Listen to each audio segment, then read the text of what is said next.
tamu, kembali lagi dengan saya, Jihan Baksoan, di Ruang Temu Senior Bahasa dan Sastra Indonesia. Senang sekali saya bisa berjumpa kembali dan menyapa para tamu sekalian, karena di sini kita akan berbincang-bincang berbagai topik menarik dan tentu saja akan menambah wawasan kita semua. Nah, di episode kali ini, saya hadir dengan kabar gembira untuk para tamu sekalian, karena saya di sini sudah bersama 3 dosen baru yang ada di jurusan Pendidikan Bahasa dan Sastra Indonesia. Sebelumnya saya mau mengucapkan selamat bergabung di jurusan kita tercinta, jurusan Bahasa dan Sastra Indonesia, di mana bahasa adalah wujud kita dan sastra adalah jiwa kita. Nah, mungkin para tamu yang di rumah masih asing dengan wajah-wajah dari 3 orang dosen yang ada di jurusan kita ini. Mungkin Bapak dan Ibu bisa memperkenalkan diri terlebih dahulu dan mungkin bisa kasih tahu sama para tamu yang ada di rumah bagaimana latar belakang pendidikan dan juga kemarin S2-nya di mana nih Pak Bu? Kalau boleh tahu nih. Saya dulu ya. Silakan Ya. Ibu. Jadi saya merupakan lulusan dari Universitas Negeri Gorontalo. S1 saya di Pendidikan Bahasa dan Sastra Indonesia dan S2 saya masih tetap di Universitas Negeri Gorontalo. Karena saya terlalu mencintai Gorontalo ya. Iya. Jadi Ibu Mei ini masih jadi senior saya ya ternyata ya. Iya. Siap senior. Ya mungkin kita ke Pak Arga dulu nih. Pak Arga Oke. gimana nih? Kalau saya dari lulusan Pendidikan Bahasa dan Sastra Indonesia di kampus Universitas Al Azhar Mandar yang ada di Pulau Limandar. Dan S2 saya juga di Universitas Negeri Makassar dari pendidikan yang sama, background pendidikan yang sama. Ya, luar biasa sekali nih dari berbagai background yang berbeda. Nah, sekarang kita ke Pak Aprin nih. Kalau Pak Aprin sendiri S2-nya kemarin di mana nih, Pak? Dan latar belakang pendidikannya dari S1 nih. Oke, kalau saya S1-nya di Unhas, jurusan sastra Prancis. Kalau S2-nya di Depok, UI, itu ambil sama jurusan sastra tapi konsentrasinya ke cultural studies. Ya, luar biasa sekali ya para tamu. Ternyata di jurusan Bahasa Indonesia pun bisa kedatangan seorang dosen dari jurusan lain, yaitu jurusan Sastra Prancis. Wah, saya jadi penasaran nih. Saya mau tanya nih sama Pak Apri. Oke, boleh. Kira-kira kenapa memutuskan dari Sastra Prancis ke Sastra Indonesia nih? Di Gorontalo lagi. Pertanyaan yang sudah 2026 kali ditanyakan ke saya. Sebenarnya kalau ini ceritanya, saya sebelum ngajar di Gorontalo itu ngajar di kampus di Unhas. Cuman juga bukan jurusan sastra Prancis, jurusan bahasa dan budaya Tiongkok, bahasa Mandarin. Kenapa di Gorontalo? Karena saya kemarin ikut tes CPNS, tapi juga bukan ambil bahasa dan sastra Indonesia. Saya justru ngambil jurusan antropologi budaya di Universitas Udayana. Cuman karena CPNS tahun 2000 angkatan 2024 itu punya sistem optimalisasi karena nilaiku tidak sampai di passing grade Udayana, lalu kemudian negara menempatkan saya di Gorontalo. Kira-kira seperti itu. Jadi berkat negara ya. Jadi sehingga Pak Apri bisa ke Gorontalo. Bukan berkat negara sebenarnya, Bro. Berkat Tuhan. Berkat lebih tepat itu. Takdir ya, tepatnya. Betul. Jodohnya di Gorontalo. Iya. Saya mau tanya, boleh lagi nih Pak? Boleh. Iya. Jadi kan dari sastra Prancis ke sastra Indonesia, kira-kira ada apa aja sih yang bisa dibagikan dari sastra Prancis yang bisa diterapkan di jurusan Pendidikan Bahasa dan Sastra Indonesia? Pertanyaan yang sangat akademis ya. Kalau bicara soal sastra Prancis dan sastra Indonesia, saya kira dipersatukan sama satu kata, itu sastra itu. Karena di dalam sastra yang secara teoritikal, secara general, ya semua teori sastra sama. Yang membedakan sastra itu ya konteks karya sastra itu di mana dia diproduksi. Nah, apa gunanya sastra Prancis ke sastra Indonesia? Saya kira di era sekarang sudah tidak ada batas wilayah lagi, dan saya pikir sastra Indonesia harus belajar ke sastra dunia. Itu pun mungkin ini bisa kita tarik ke sejarah sastra Indonesia ya, di mana para sastrawan besar Indonesia di setiap masa itu membaca sastra dunia yang itu memperkaya produksi atau karya-karya kreatif mereka yang kita konsumsi akhir-akhir ini. Kira-kira begitu. Ya, luar biasa sekali ya, informasinya sangat menarik. Dan tentu saja mungkin teman-teman di rumah juga baru tahu ternyata walaupun hanya sastra Prancis, tapi tetap berkaitan juga dengan sastra Indonesia ya Pak, begitu ya Pak? Wah, luar biasa sekali ya para tamu, ternyata ketiga dosen ini memiliki berbagai jurusan dan juga kampus yang beragam. Mungkin saya mau tanya dulu ke Pak Arga, kira-kira mengapa Pak Arga memilih Gorontalo dari banyaknya provinsi yang ada di Indonesia ini sebagai tempat untuk mengabdi nih, Pak? Oke, pertama karena memang saya sudah tinggal di sini di Gorontalo sejak ya mungkin 2022 lah begitu. Nah, mengenai kenapa saya nyaman, harusnya disebut begitu. Kenapa saya nyaman di Gorontalo itu karena memang pada dasarnya saya menyukai nilai-nilai budaya yang ada di Gorontalo. Yang terpenting adalah saya melihat daerah ini adalah daerah yang ternyata sangat menjunjung tinggi nilai-nilai kebudayaan dan dikawinkan dengan nilai-nilai keagamaan kental sekali. Nah, yang paling menariknya lagi, saya melihat itu warganya ternyata ramah, baik, menerima keterbukaan, dan itu saya merasa diterima di masyarakat ini. Sehingga ya tentunya tidak sulit bagi saya untuk menentukan pilihan mendaftar di Universitas Negeri Gorontalo itu. Karena saya sudah merasa menjadi bagian dari masyarakat Gorontalo sudah sejak beberapa tahun sebelumnya. Begitu. Ya, menarik sekali ya teman-teman. Ternyata budaya bisa membawa Pak Arga untuk datang ke Gorontalo Iya. ini. Nah, kita ke Pak Apri nih. Oke. Pak Apri kan bukan orang Gorontalo asli ya? Bukan. Iya, jadi saya mau tanya kesan pertama sekali pada saat Pak Apri tiba di Gorontalo nih. Mungkin Pak Apri pernah ketemu dengan hal-hal yang ternyata sebelumnya belum pernah saya lihat di Gorontalo ini. Oh, dari Gorontalo ya pertama datang. Pertama datang di Gorontalo, saya melihat patung Habibie di depan bandara. Di depan patung Habibie ya itu, Iya. patung Habibie. Nah, saya apa namanya lalu berpikir, oh Gorontalo ini kota yang apa punya sejarah panjang dengan orang-orang yang gede dan orang-orang besar, orang-orang intelektual uh, pada masanya. Dan satu, Gorontalo ini satu matahari satu orang. Pertama kali datang panas sekali, lebih panas dari Makassar, serius. Ya. Lebih panas dari Makassar. Kita yang orang Gorontalo juga pun merasakannya, Pak. Betul. Itu kira-kira kesan pertama. Dan kalau selama 3 bulan ya saya di sini, saya baru sekitar 3 bulan lebih. Saya sepakat dengan Pak Arga, orang-orang Gorontalo terbuka walaupun label dari luarnya kan Gorontalo ini sebagai kota yang begitu Islamik karena ada gelar Serambi Madinah ya, Iya. dari Padang dan Aceh. Tapi secara kehidupan sehari-hari kota Gorontalo ini sangat terbuka dan sangat menerima apa ya namanya, let's say pendatang misalkan kalau mau dibilang pendatang gitu atau orang yang baru masuk ke Gorontalo. Dan apa ya, saya baru 3 hari ya, 2-3 harian saya sudah akrab dengan Ibu Mei, dengan teman-temannya Ibu Mei. Ada lagi orang-orang Gorontalo yang mengajak saya ke rumahnya, itu cepat sekali akrab dan cepat nyambung. Tidak ada gap budaya, mungkin karena kita satu pulau. Tapi asik lah Gorontalo ini deh. Dan mungkin kita masih seumuran juga ya. Makanannya, mantap. Iya, kalau makanan sendiri Pak Apri, Pepe rica, Masya Allah. nanawa, Kalau dari semua makanan yang ada di Gorontalo yang sudah pernah dicoba ini, yang jadi favoritnya Pak Apri apa? Kalau kuliner pertama yang saya suka itu milu siram. Milu siram Campur popolulu. Mantap. Milu siram campur popolulu saya baru dengar nih Pak. Enak itu. Coba. Karena biasanya milu siram itu dicampur dengan terong atau dengan ikan. Ini agak aneh. Serius, enak itu. Milu siram campur popolulu mantap sekali. Mungkin para tamu yang di rumah bisa dicoba nih salah satu resep ya. Ya di Talaga, di Talaga enak sekali.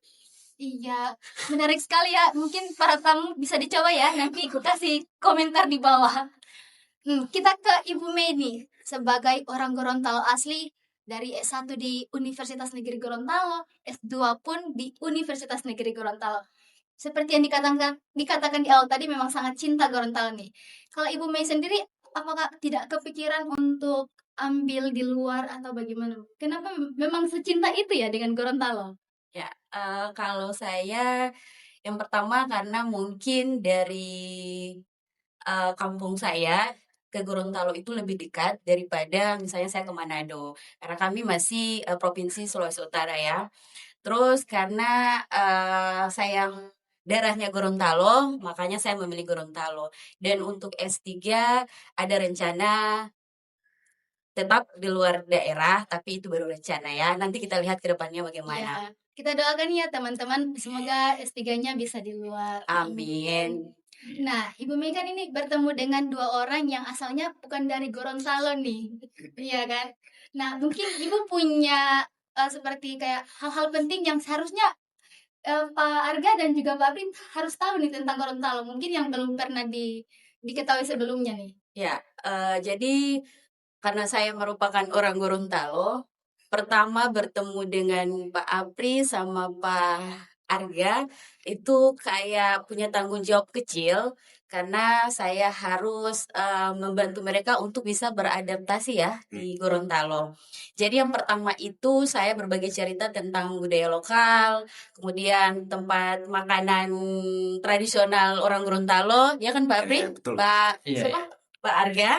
Kemudian sampai menyampaikan apa-apa sih kebiasaan masyarakat di Gorontalo itu.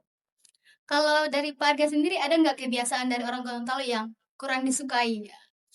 Sebenarnya tidak ada karena begitu saya pertama kali tiba di sini, tentu saya membawa seperangkat kebudayaan saya kan dari Mandar. Nah, ternyata tidak sulit bagi saya untuk beradaptasi.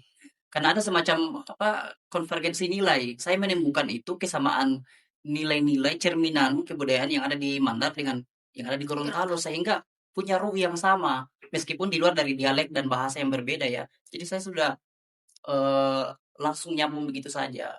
Saya merasa diterima dan bahkan saya bilang bahwa biasa kepada teman-teman bahwa saya ini sudah menjadi bagian dari orang Gorontalo.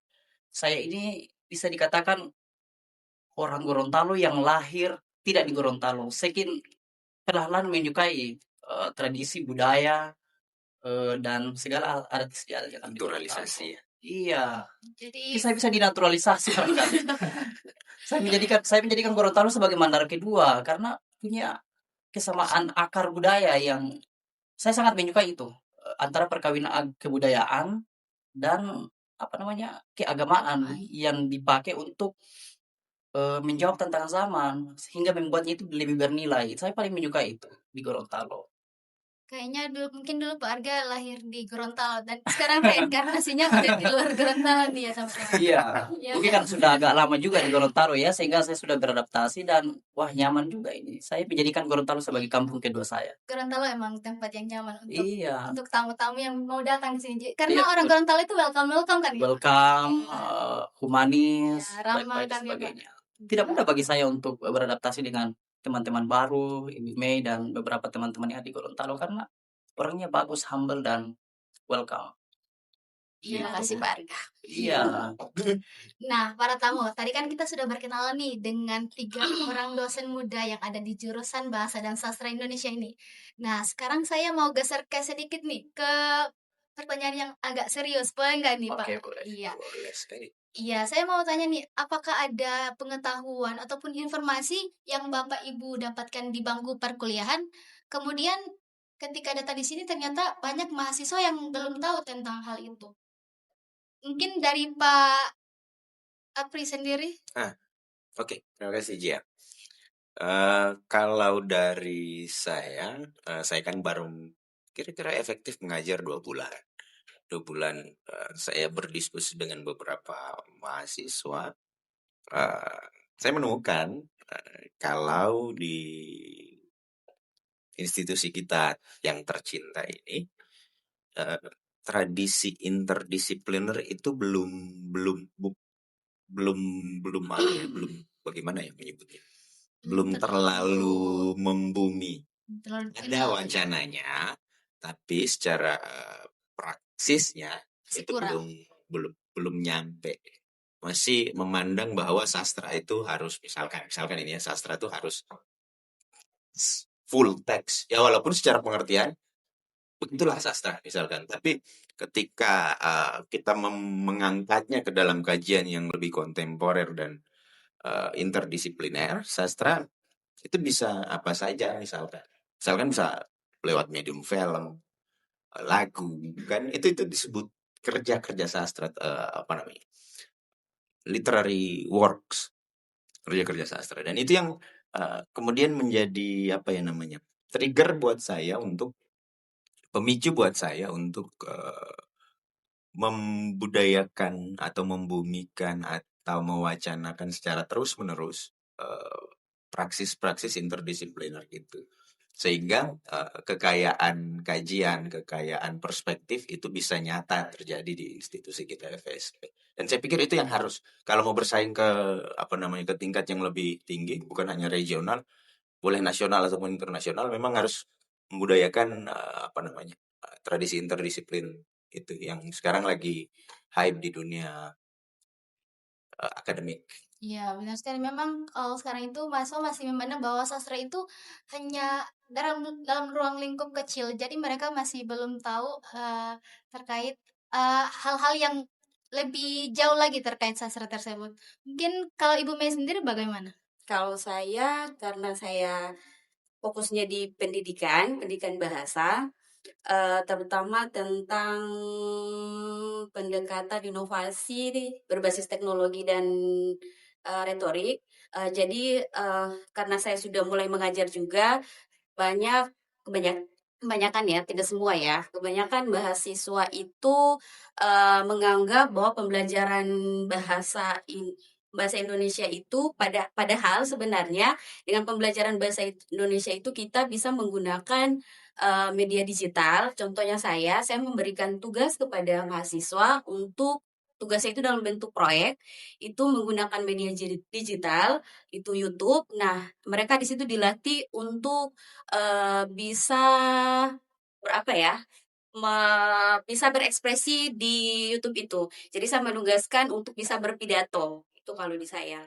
Iya, kalau Pak Arga sendiri bagaimana Oke. saat penerapan? Iya, karena memang saya sangat tertarik dengan kajian wacana kritis, maka saya menganggap bahwa ini yang saya amati ya, bahwa bahasa itu seringkali kita anggap pada skala mikro saja, padahal eh, bahasa dalam kancah yang lebih luas, yang makro itu sangat diperlukan, terutama sekali pada era yang kita hadapi sekarang ini. Kita hadir di era yang kita sebut sebagai post-truth kan. Nah, yang dimana informasi itu banjir sekali menghampiri kita di setiap harinya, sehingga saya menganggap bahwa kajian wacana kritis itu sangat perlu untuk setiap mahasiswa. Dan itu yang saya lihat masih kurang sekali. Nah, begitu tiap kali saya ngajar itu, saya selalu menanamkan kepada mahasiswa bahwa kita harus selalu berpikir kritis, rasional, dan logis setiap kali menerima informasi-informasi yang sebetulnya belum tervalidasi apakah ini benar atau tidak.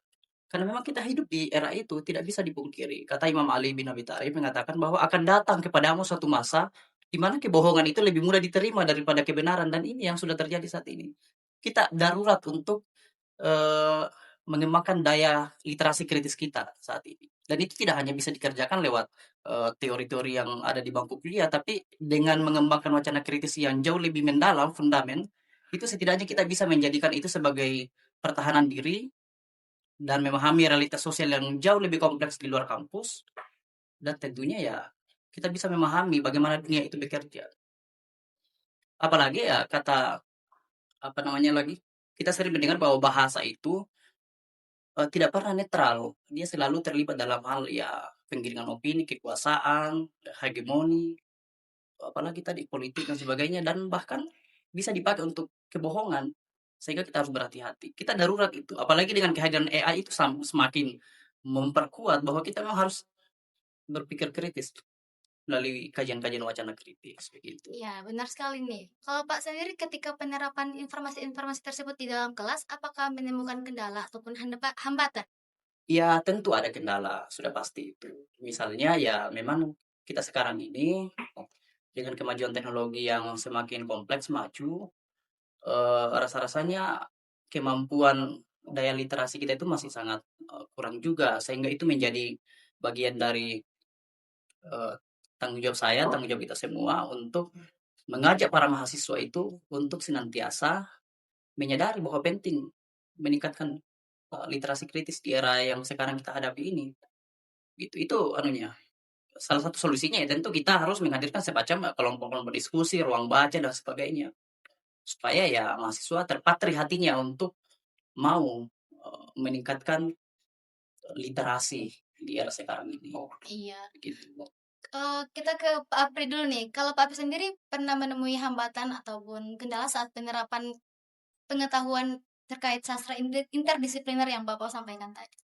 Oke. Saya nggak terganggu dengan istilah sastra interdisipliner itu karena sastra yang memang dari dulu interdisipliner. Oh ya. Bahkan tanpa disebutkan dia interdisipliner, sastra itu interdisipliner. Kalau kenapa saya bilang gitu, contohnya ya karya sastra itu melibatkan kan sastra kalau dalam istilah-istilah teori-teori gede, teori-teori besar, sastra itu tidak pernah turun dari ruang yang kosong. Itu selalu sastra tidak bebas nilai karena ya memang sastra punya unsur politis, unsur kemanusiaan di dalamnya, unsur bias gender di dalamnya. Itu semua yang membuat sastra kemudian pada dirinya sendiri adalah interdisipliner. Jadi ketika menyematkan sastra interdisipliner, saya pikir hal yang boros itu. Dan hambatan ini yang saya temukan di apa namanya, di tempat ini, di mana sastra kan tidak bisa lepas dari konteks. Ini yang harus kita ketahui. Sastra tidak bisa lepas dari konteks dan sastra tidak bisa lepas dari masyarakat. Sementara di kampus kita sastra, pendiskusian terhadap karya-karya sastra ini hanya ada di ruang kelas, hanya terbatas pada interaksi antara pengajar dan mahasiswa di ruang kelas, sangat formal. Padahal sastra tidak pernah formal. Sastra selalu ada di pinggir yang pinggir curang ya. Sastra selalu ada di pinggiran kekuasaan. Karena kalau sastra ke tengah kekuasaan ya koprol jadinya. Dan misalkan terkait interdisiplineritas, kajian sastra bukan cuman kita harus membumikan perspektif ini, terutama di UNG untuk teman-teman dosen-dosen muda ini, terutama di pengajaran dan bahasa, bahwa sastra ini tidak terbatas pada teks kaku, teks bergerak, teks visual, itu juga sastra. Contoh saya ambil misalkan di tahun 1996 itu ada penulis namanya Cuk Palahniuk, kalau pernah dengar, yang buat Fight Club, novel Fight Club yang kemudian difilmkan tahun 1999 itu kan dia menerobos ini yang paling dekat ya, ini menerobos pakem bahwa sastra itu harus tekstual, yang bicara tentang tulisan-tulisan saja, tapi Cuk Palahniuk ini membuat novelnya menjadi novel grafis, novel yang bergambar, dan kemudian diangkat jadi film. Filmnya dikaji secara kerja-kerja sastra. Jadi di situ letak interdisiplineritas sastra itu. Film itu sastra. Kalau kita dudukkan secara sastra bisa. Ada nama teorinya kalau di Prancis, ini mungkin hubungan antara sastra Prancis dan sastra Indonesia di dalam wacana kesusastraan, kesenian dan film di Prancis ada masa yang disebut Nouvelle Vague atau gelombang baru, itu yang diprakarsai oleh satu nama besar namanya André Bazin, dan yang kemudian dibantu oleh juniornya namanya François Truffaut yang membuat film 400 Pause pukulan gitu. Itu yang kemudian membuat film bisa didudukan sebagai sastra, atau ada teori yang bisa menjelaskan bahwa film itu sastra. Kalau dalam wacana keperancisan namanya mise en scène. Mise en scène. Tulisannya mise en scène. Itu dalam teori film itu itu bisa dipakai sebagai alat bedah ketika mendudukkan film sebagai sastra. Kita tidak bisa membaca film itu mentok sebagai teks, tapi kita bisa membacanya sebagai sebuah karya bahasa yang visual pakai mise en scène itu tadi. Jadi kita melihat film itu misalkan dari sinematografinya, dari pencahayaannya untuk menarik nuansanya keluar, dari sinematografinya bagaimana apa namanya long take dan bagaimana pengambilan gambar itu bisa mencerminkan bagaimana perwatakan penokohan. Kita bisa membedah strukturnya lewat mise en scène itu. Dan itu tools sastra. Itu tools film sekaligus tools sastra. Disitulah interdisipliner kajian sastra itu. Jadi sastra itu bukan yang anu lagi. Tinggalkanlah pengertian tentang sastra yang kaku itu. Karena sastra sudah sampai, kalau di wacana sekarang, AI so bisa bikin sastra. Kira-kira begitu. Iya, luar biasa sekali, menarik sekali ya teman-teman. Saya dapat istilah baru nih, misongseng. Iya ya, Pak. Itu istilah lama. Oh, mohon maaf ya teman-teman. Itu istilah Itu lama. artinya apa, Pak? Misongseng. Mise en scène itu artinya menempatkan pada layar. Menempatkan pada layar. Apa tata letak sebenarnya. Iya, jadi saya menemukan banyak sekali hal-hal sebenarnya saya sebelumnya tidak tahu nih. Jadi saya hanya tahu bahwa sastra yang seperti Pak Apri bilang tadi bahwa sastra itu yang saya ketahui bahwa sastra itu hanya itu saja. Ternyata sastra itu lebih luas lagi dibandingkan yang saya pikirkan itu. Bahkan game itu bisa didudukan sebagai sastra. Game juga bisa Saya jadi sempat sastra. mengkaji lewat game itu lewat tool sastra, dan game itu selama ada narasinya itu sastra. Boleh dikatakan secara sederhana seperti itu. Jadi sastra itu luas sekali ya. Jadi mulai dari bahkan game pun bisa dianggap sastra nih teman-teman. Jadi di kehidupan kita sastra itu tidak akan lepas ya gitu. Nah, para tamu, dari kita sudah ke Pak Apri membahas tentang sastra. Sekarang kita ke Ibu Mei nih. Kita berbicara mengenai hambatan yang Ibu temukan ketika mengajar di kelas terkait pendidikan bahasa Indonesia. Ya, jadi kalau di saya mungkin adaptasi ya, karena saya harus mengajak mahasiswa untuk pendekatan baru dalam pembelajaran. Karena kadang kita juga butuh waktu agar semua itu bisa terintegrasi dengan teknologi. Tetapi saya yakin dengan berjalannya waktu, dengan secara perlahan dan konsisten, insya Allah hasilnya akan terlihat itu.